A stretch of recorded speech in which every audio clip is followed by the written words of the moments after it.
Good morning, everyone, and welcome to 5 a Day. 5 minutes that I hope will encourage, inspire, challenge you.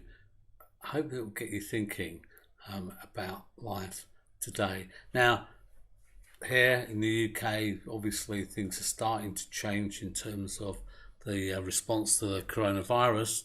And one of those things is now we've heard that travel restrictions are being lifted in and out of the country to many places. So I wonder if you've got your plans yet. Have you booked your holiday? This is an old book now. I'm very old school. I like books. You can't see on my shelves, but I've got loads of books and books behind books and all sorts of things. If ever I want something, I'll buy a book, not the electronic version, even though I on computers, iPads, phones all the time.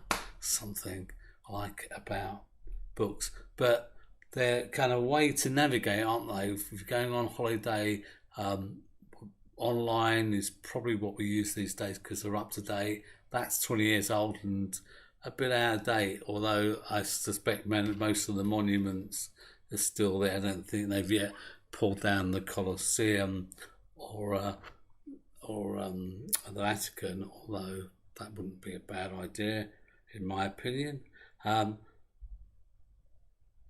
Guides to life. We get our maps, we get our guides to where we're going. And I want to look today at some of the essentials to navigating life in these turbulent 20s. Truth or fiction? Hey, it's a big talking point, isn't it?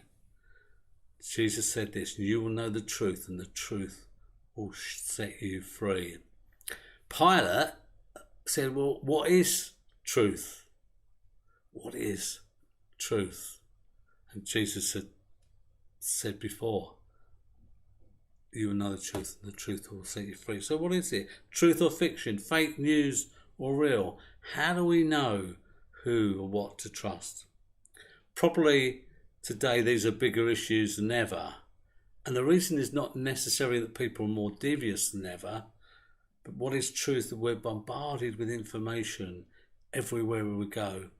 And in addition, it is also a fact that the sheer quantity of information exceeds our historic exposure to messages, since today just about anyone can broadcast their views to the world. The order of the day has become cynicism. This year is an election year in America, and during the last election, one survey said that only 6% of Americans had serious confidence in news media.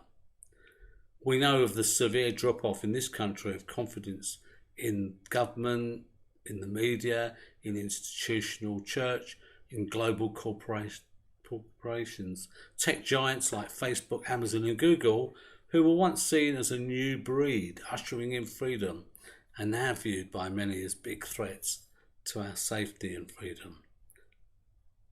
Huawei, are they putting tools of freedom in our hands or conspiring to erode what freedom we do have? Are we being shaped or guided in life? So, for me, it is great to know there is somewhere, indeed someone we can turn to for honesty, wisdom, reality, and a guaranteed better future.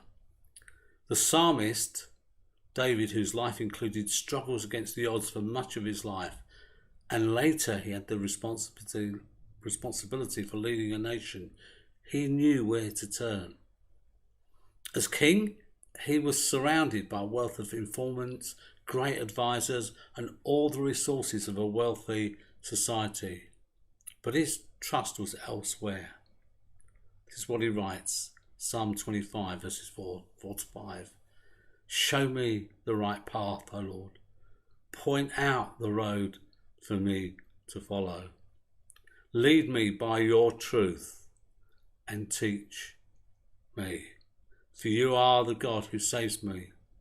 All day long I put my hope in you.